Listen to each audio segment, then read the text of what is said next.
दरोगा है, एसएससी है, मतलब जो भी जनरल के अंतर्गत आता है वो हर एक टारगेट पर करना चाहते हैं, वो टारगेट को अचीव करना चाहते हैं। तो इसमें होता क्या कि ना आपको एसएससी मिलता है, ना बिहार पुलिस मिलता है, ना दरोगा मिलता है। तो सबसे पहले आप एक टारगेट को फिक्स कीजिए कि हमें इस नौकरी को करना है, बड़ा है छोटा है, आप पहले ही डिसाइड कर लीजिए आपके पास क्या कैपेसिटी है। किसी ऐसा होता है कि किसी के पास कैपेसिटी नहीं होता, लेकिन जब पढ़ने बैठता है तो फिर वो धीरे धीरे धीरे धीरे मतलब हो जाता है, वो अचीव कर लेता है अपने टारगेट को। थोड़ा सा समय लगता है पर हो जाता है। तो मेरा एक ही कहना है आप सबों से, जो भी आप तैयारी कर रहे हैं लगन के साथ कीजिए, ईमानदारी के साथ कीजिए, और सबसे पहले एक टारगेट को फिक्स रखिए। आप टीचर बीपीएससी के लिए तैयारी कर रहे हैं तो आपका सिर्फ फोकस होना चाहिए कि बीपीएससी, टीआरई 4 है आगे, तो टीआरई 4 में अगर 500 सीट है, मान लेते 500 सीट है, तो 499 किसी का हो पर एक उसमें मेरा है, ये ठानना चाहिए कि एक सीट उसमें मेरा है।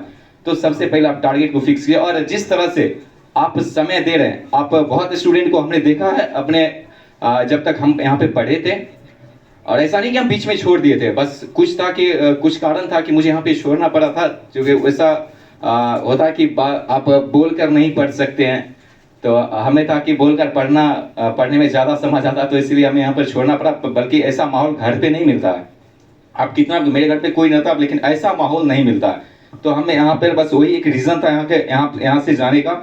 तो बस ये कहेंगे कि आप लोग अगर 8 घंटा पढ़ते हैं, 10 घंटा पढ़ते हैं, बैठना 10 घंटा ये बड़ी बात नहीं है। आप 10 घंटा में से कितने ईमानदारी के साथ आप पढ़ने पे टाइम दे रहे हैं। अगर 10 घंटा आप बैठे तो मुश्किल से आप 5 घंटा अगर ईमानदारी के साथ पढ़ें, तो मेरा ये यकीन है और उम्मीद है आप सबों से कि आप जो लक्ष्य तय किए उस लक्ष्य तक आप पहुंचेंगे, और आपको उस लक्ष्य तक पहुंचने से कोई दुनिया का कोई ताकत नहीं रोक सकता है।